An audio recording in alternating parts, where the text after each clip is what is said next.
अध्याय 2, श्लोक संख्या 21 से पाठ करेंगे। तो उद्धव भगवान के बारे में बता रहे हैं।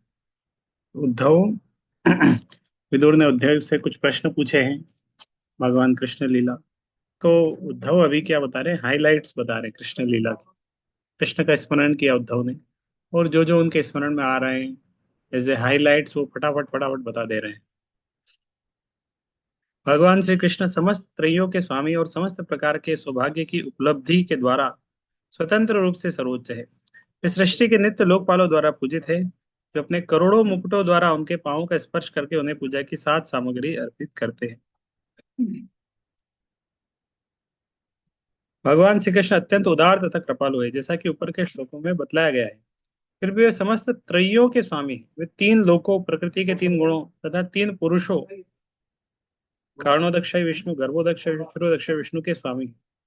ब्रह्मांड अनंत है, इसमें से प्रत्येक ब्रह्मांड में ब्रह्मा, विष्णु तथा रुद्र के विभिन्न स्वरूप है। इनके अतिरिक्त शेष मूर्ति भी है, जो समस्त ब्रह्मांडों को अपने फनों पर धारण करते हैं। भगवान कृष्ण इन सभी के स्वामी हैं। मनु के अवतार रूप में वे असंख्य ब्रह्मांडों में समस्त मनुओं के आदि स्रोत हैं। प्रत्येक ब्रह्मांड में 50,000, 5,04,000 मनु होते हैं। एक ब्रह्मांड में वे एक एक दिन में, ब्रह्मा के एक दिन में 14 मनु आते हैं। इस तरह ब्रह्मा के एक साल में 14 × 365। इस तरह ब्रह्मा के 100 साल में 14 × 365 × 100, तो इतना आएगा। भगवान तीन प्रधान शक्तियों, चित्त शक्ति, माया शक्ति, तटस्थ शक्ति के स्वामी हैं। और वे षड ऐश्वर्य, धन, बल, यश, सौंदर्य, ज्ञान तथा वैराग्य के समग्र स्वामी हैं। ऐसा अन्य कोई नहीं जो भोग की किसी भी बात में उनसे बढ़कर हो। उनसे बड़ा तो कोई है ही नहीं, कोई उनके तुल्य या उनसे बढ़कर नहीं। हर व्यक्ति चाहे वह जो भी हो तथा जहां भी हो, उसका कर्तव्य है कि पूरी तरह उनकी शरण ग्रहण करें। अतएव यह आश्चर्य नहीं है कि सारे लोकपाल उनके शरणागत बनकर उन्हें पूजा की सारी वस्तुएं अर्पित करते हैं। ततश्चकेर्यं मृडं भृतान्नो विग्लापयत्यङ्गयदुग्रसेनम् तिष्ठन्निषण्णं परमेष्ठिधिष्णे न्यबोधयद्देव निधारयेति। अतएव हे विदुर, क्या उनके सेवकगण हम लोगों को पीड़ा नहीं पहुंचती जब हम स्मरण करते हैं? तो भगवान उद्धव समझ रहे हम उनके सेवक हैं, हमको पीड़ा पहुंचती है जब उनको स्मरण करते हैं। वे राज सिंहासन पर आसीन राजा उग्रसेन के समक्ष खड़े होकर, हे प्रभु आपको विदित हो, यह कहते हुए सारे स्पष्टीकरण प्रस्तुत करते थे। अपने तथाकथित गुरुजनों तथा अपने पिता, बाबा, ज्येष्ठ भाई के समक्ष भगवान कृष्ण का भद्र व्यवहार, अपनी तथाकथित पत्नियों, मित्रों तथा समसामयिकों के साथ मिलनसार आचरण, अपनी माता यशोदा के समक्ष शिशु रूप में उनका व्यवहार, अपनी तरुणी सखियों के प्रति उनका नटखट व्यवहार उद्धव जैसे शुद्ध भक्त को मोहित नहीं कर सकता। अन्य लोग जो कि भक्त नहीं हैं, मनुष्य जैसा आचरण करने वाले भगवान के इसे व्यवहार से मोहित हो उठते हैं। तो बाकी लोग भगवान के व्यवहार से मोहित होते हैं। भगवान ने स्वयं भगवत गीता में इसे मोह की व्याख्या निम्न प्रकार से की। अवजानन्ति मां मूढ़ा मानुषीं तनुमाश्रिता परम भाव जानन्तो मम भूता महेश्वरम। अल्पज्ञ व्यक्ति भगवान कृष्ण के इस उच्च पद को की है कि वे हर वस्तु के स्वामी हैं, न जानते हुए भगवान को कम महत्व का बताते हैं। भगवत गीता में भगवान ने अपने पद की स्पष्टतया व्याख्या की है, किंतु आसुरी नास्तिक अध्येता अपने निजी उद्देश्य से मनमानी व्याख्या निकाल लेता है और अभागे अनुयायियों को उसी मनोवृत्ति में बनाता है। ऐसे अभागे व्यक्ति ज्ञान के महान ग्रंथ में से मात्र कुछ नारे चुन लेते हैं, किंतु भगवान का सही आकलन करने में असमर्थ रहते हैं। किंतु उद्धव जैसे शुद्ध भक्त कभी भी ऐसे नास्तिक अवसरवादियों द्वारा गुमराह नहीं बनाए जा सकते। फिर एक महत्वपूर्ण श्लोक आया, पूतना वाला। अहो बकीयम स्तन कालकूटम जिघ्रांसया पाय यद्यप्यसाध्वी लेभे गतिम धात्र चिताम तत्वन्यम कम वा दयालु शरणम रजेम। ओह, भला मैं उनसे अधिक दयालु किसी और की शरण कैसे ग्रहण करूंगा, जिन्होंने उस पूतना को माता का पद प्रदान किया। यद्यपि वह कृतघ्न थी और उसने अपने स्तन से पिलाए जाने के लिए घातक विष तैयार किया था। यहाँ पर अपने शत्रु पर भी भगवान की चरम कृपा का उदाहरण मिलता है। कहा जाता है कि नेक पुरुष संदिग्ध चरित्र वाले व्यक्ति के भी सद्गुणों को स्वीकार करता है, जिस तरह विष के आगार से अमृत ले लिया जाता है। कृष्ण को बाल्यकाल में पूतना नामक असुरनी ने घातक विष पिलाया था, क्योंकि वह इस अद्भुत शिशु को मार डालना चाहती थी। क्योंकि वह असुरनी थी, इस कारण से उसके लिए जान पाना असंभव था कि भगवान शिशु की भूमिका निभाते हुए भी पूर्ण पुरुषोत्तम भगवान से कम न थे। अपनी भक्त यशोदा को प्रसन्न करने के लिए उनका शिशु बनने से भगवान का मान घटा नहीं। भगवान चाहे शिशु का रूप धारण करे या मनुष्य के अतिरिक्त अन्य कोई रूप धारण करे, इससे तनिक भी अंतर नहीं पड़ता। वे सदैव वही ब्रह्म बने रहते। एक मिनट। वे सदैव वही ब्रह्म बने रहते। कोई सजीव प्राणी अपनी कठिन तपस्या के बल पर कितना ही शक्तिशाली क्यों न बन पाए, किंतु वह कभी भी भगवान के तुल्य नहीं हो सकता। भगवान कृष्ण ने पूतना का मातृत्व स्वीकार किया कि उसने स्नेहिल माता का स्वांग करते हुए कृष्ण को अपना स्तन पीने दिया। भगवान जीव की न्यूनतम योग्यता स्वीकार करते हैं और उसे सबसे बड़ा पुरस्कार प्रदान करते हैं। उनके चरित्र का यही मानदंड है। अतः भगवान के अतिरिक्त दूसरा कौन परम आश्रय हो सकता है। तो यहाँ पे भगवान की करुणा के बारे में वर्णन है। इतना करुणा है भगवान का। कोई उनको जहर पिलाने आया, उसके बदले में उन्होंने उनको माता का पद प्रदान किया। मैं उन असुरों को जो भगवान के प्रति शत्रुभाव रखते हैं भक्तों से बढ़कर मानता हूँ, क्योंकि शत्रुता के भाव से भरे वे सभी युद्ध करते हुए भगवान को तार्क्ष पुत्र गरुड़ के कंधों पर बैठे तथा अपने हाथ में चक्र युद्ध लिए देख सकते हैं।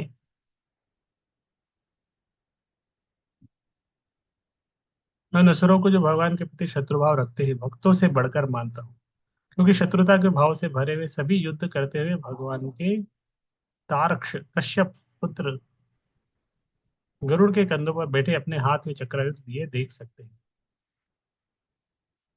जिन असुरों ने भगवान से आमने सामने युद्ध किया उन्होंने भगवान द्वारा मारे जाने के कारण मोक्ष प्राप्त किया। असुरों का यह मोक्ष उनके भगवत भक्त होने का कारण नहीं है, अभी तो भगवान की अहेतु की कृपा के परिणाम स्वरूप है। जो कोई भगवान के तनिक भी संपर्क में आता है वह भगवान की सर्वोत्कृष्टता के कारण मोक्ष तक का महानतम लाभ पा लेता है।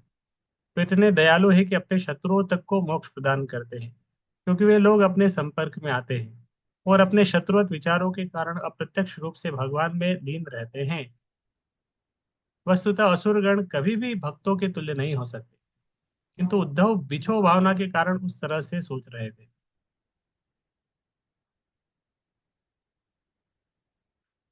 वे सोच रहे थे कि अपने जीवन की अंतिम अवस्था में हो सकता है कि वे भगवान को अपने समक्ष न देख सके, जिन्हें देखने का अवसर असुरों तक को मिलता था।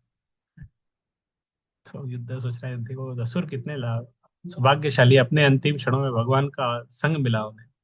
तथ्य तो यह है कि जो भक्त सदैव भगवान की दिव्य प्रेमा भक्ति में लगे रहकर उन्हें आध्यात्मिक लोकों में भेजे जाने से वे असुरों की अपेक्षा लाखों गुना अधिक पुरस्कृत होते हैं। यहाँ वे भगवान के साथ नित्य आनंदमय जीवन बिताते हैं। असुरों तथा निर्विशेषवादियों को भगवान की ब्रह्म ज्योति में लीन होने की सुविधा प्रदान की जाती है, जबकि भक्तों को आध्यात्मिक लोक में प्रवेश करने दिया जाता है। तुलना के लिए इस आकाश में तैरते रहने और आकाश के किसी लोक में निवास करने में जो अंतर है उसकी कल्पना की जा सकती है। इन लोकों में जीवों को आनंद उनकी तुलना में अधिक होता है, जिनका कोई शरीर नहीं होता और जो सूर्य की किरणों के अणुओं में लीन हो जाते हैं। इसलिए भगवान द्वारा निर्विशेषवादियों पर अपने शत्रुओं की अपेक्षा अधिक कृपा नहीं की जाती, परंतु दोनों ही आध्यात्मिक मोक्ष के समान स्तर पर होते हैं। तो जो इस तरह ब्रह्म ज्योति में जाते हैं शत्रुओं को भी वही वही गति मिलती है। भगवान शत्रुओं पर जो कृपा करते हैं निराकारवादियों के ऊपर भी वही कृपा करते हैं। मुक्ति है एक तरीके से, सायुज्य मुक्ति है वसुदेवश्य। लेकिन जो भक्त है वो मुक्ति नहीं चाहते। भक्त उस मुक्ति को नरक के समान मानते हैं। इस तरह एक वो है। आ, केवल्य नरक आए थे, इस तरह एक कहावत है। केवल्य वो वाली मुक्ति नरक के समान है, क्योंकि उसमें भगवान की सेवा नहीं है। वसुदेवस्य देवक्यां जातो भोजेन्द्र बंधने चिकीर्षुर भगवानस्य क्षमजेनाभियाचितः। मान लो कोई बड़ा प्रोग्राम है मंदिर में, सारे भक्त आए हैं, आप भी आए हैं उधर।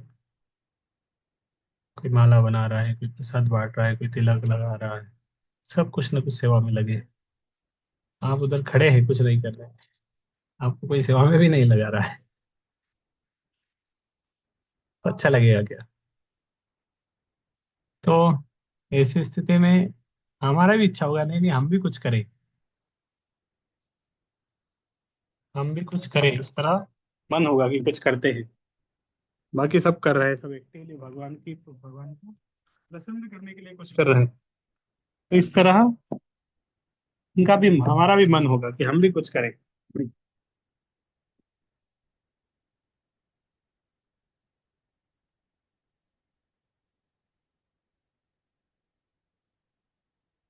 यद्यपि भगवान के आविर्भाव तथा तिरोभाव में कोई अंतर नहीं होता, किंतु भक्तगण सामान्यतः उनके तिरोभाव के विषय में चर्चा नहीं करते।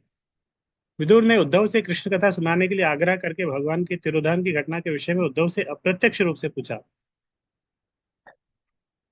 विदुर जानना चाह रहा था भगवान के तिरोभाव के बारे में। विदुर को पता था भगवान के तिरोभाव हो गया, लेकिन पूछा नहीं उसने, उन्होंने डायरेक्ट नहीं पूछा बताओ क्या हुआ, किससे हुआ, क्या हुआ। इच्छा रहती है,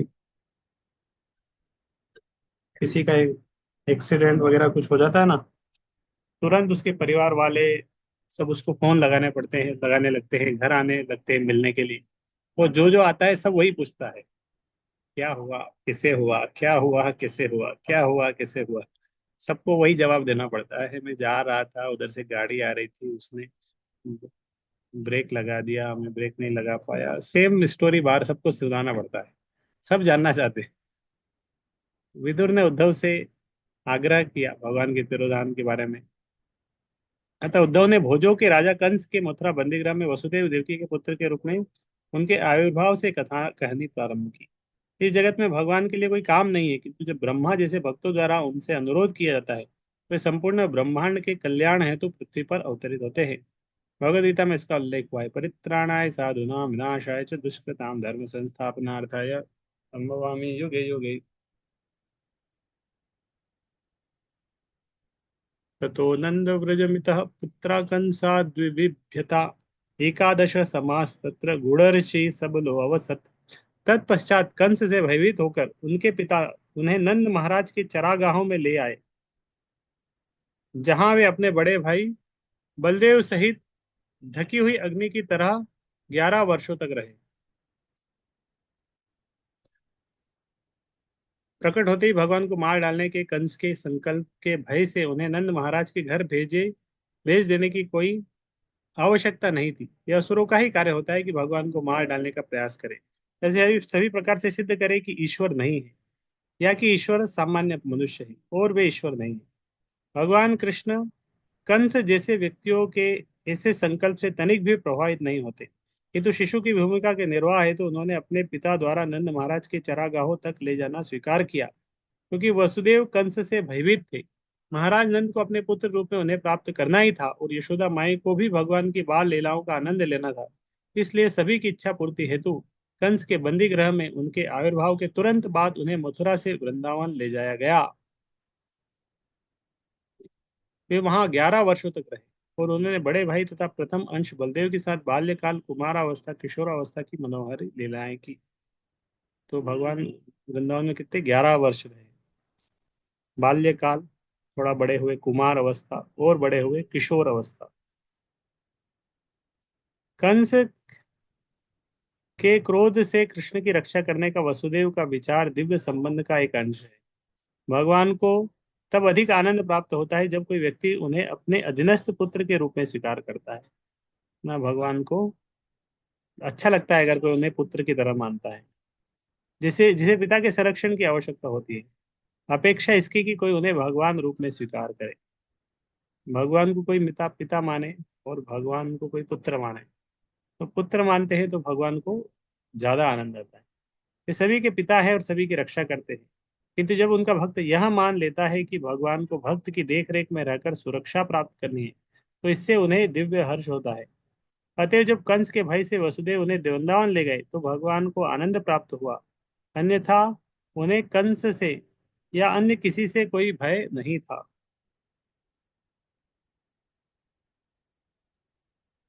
अपने बाल्यकाल में सर्वशक्तिमान भगवान ग्वाल बालों तथा बछड़ों से घिरे रहते थे। इस तरह वे यमुना नदी के तट पर सघन वृक्षों से आच्छादित तथा चहचहाते पक्षियों की ध्वनि से पूरित बगीचों में विहार करते थे। नंद महाराज कंस के भूमिधर थे, किंतु जाति से वैश्य होने के कारण उन्होंने हजारों गौवें पाल रखी थी। मतलब नंद महाराज कंस को टैक्स देते थे। वैश्यों का कर्तव्य है कि गौओं को सुरक्षा प्रदान करे। इस तरह क्षत्रियों को मनुष्यों को सुरक्षा प्रदान करनी होती है। क्योंकि भगवान बालक थे, इसलिए उन्हें अन्य ग्वाल मित्रों के साथ बछड़ों को चराने का भार सौंप दिया गया था। ये ग्वाल ग्वाल अपने पूर्व जन्म में महर्षि तथा योगी थे, और ऐसे अनेक पवित्र जन्मों के बाद उन्हें भगवान की संगति प्राप्त हुई। तो बड़े बड़े ऋषि मुनि महर्षि भगवान जब लीला करते हैं तो उनको एक चांस देते हैं, जिससे वे उनके साथ समान स्तर पर खेल सकते हैं। इससे ग्वाल बालों ने यह जानने की कभी परवाह नहीं की कि कृष्ण कौन है, किंतु वे अत्यंत घनिष्ठ तथा प्रिय मित्र के रूप में उनके साथ खेलते थे। तो भगवान को इतना चाहते थे कि रात में भी यही सोचते कि कब भोर हो और भगवान से मिलकर एक साथ गौवें चराने जंगल जाएं। तो ग्वाल बाल सोचते थे कि कब कृष्ण के साथ जंगल जाने का मौका मिलेगा। गोपियां सोचती थी कब कृष्ण जंगल से वापस आएंगे। तो सब कृष्ण के चिंतन में रहते थे, हमेशा कृष्ण का चिंतन। यमुना के किनारे सारे जंगल सुंदर बगीचे थे, जो आम, कटहल, सेब, अमरूद, नारंगी, अंगूर, बेर, ताड़ फल के पेड़ों तथा अन्य कई पौधों, सुगंधित पुष्पों से भरे पड़े थे। क्योंकि यह जंगल यमुना के तट पर था, तो स्वाभाविक है कि वहां बतख, सारस, वृक्षों की शाखाओं पर मोर थे। ये सारे वृक्ष तथा पक्षी एवं पशु पवित्र जीव थे, जो वृंदावन के दिव्य धाम में भगवान को एवं उनके नित्य संगी ग्वाल बालों को आनंद प्रदान करने के लिए थे। भगवान ने अपने संगियों के साथ छोटे शिशु की तरह खेलते हुए अघासुर, बकासुर, प्रलंबासुर तथा गर्दभहासुर असुरों का वध किया। यद्यपि वे वृंदावन में एक बालक रूप में प्रकट हुए थे, किंतु वास्तव में वे अग्नि की ढकी हुई लपटों के तुल्य थे। आग की एक चिंगारी ईंधन से मिलकर भीषण अग्नि उत्पन्न कर सकती है। उसी तरह भगवान ने नंद महाराज के घर में अपने बाल्यकाल से ही आरंभ करके अपनी सभी महान असुरों का वध किया। भगवान के बाल्यकाल की क्रीड़ा स्थली वृंदावन की भूमि आज भी है, और जो कोई भी इन स्थानों में जाता है वह वही आनंद पाता है। यद्यपि भगवान हमारी अपूर्ण आंखों को सदैव दृष्टिगोचर नहीं होते, श्री चैतन्य महाप्रभु ने भगवान की इस भूमि को भगवान से अभिन्न बतलाया। अतः भक्तों द्वारा यह पूजनीय है। इस उपदेश को चैतन्य महाप्रभु के अनुयायी, जो गौड़ीय वैष्णव कहलाते हैं, विशेष रूप से मानते हैं। क्योंकि यह भूमि भगवान से अभिन्न है, अतएव उद्धव तथा विदुर जैसे भक्तों ने 5,000 वर्ष पूर्व इन स्थानों का भ्रमण किया, जिससे वे दृश्य या अदृश्य भगवान से प्रत्यक्ष संपर्क स्थापित कर सके। आज भी भगवान के हजारों भक्त वृंदावन के इन पवित्र स्थानों में भ्रमण करते हैं, और इस तरह वे भगवत धाम जाने की तैयारी करते हैं।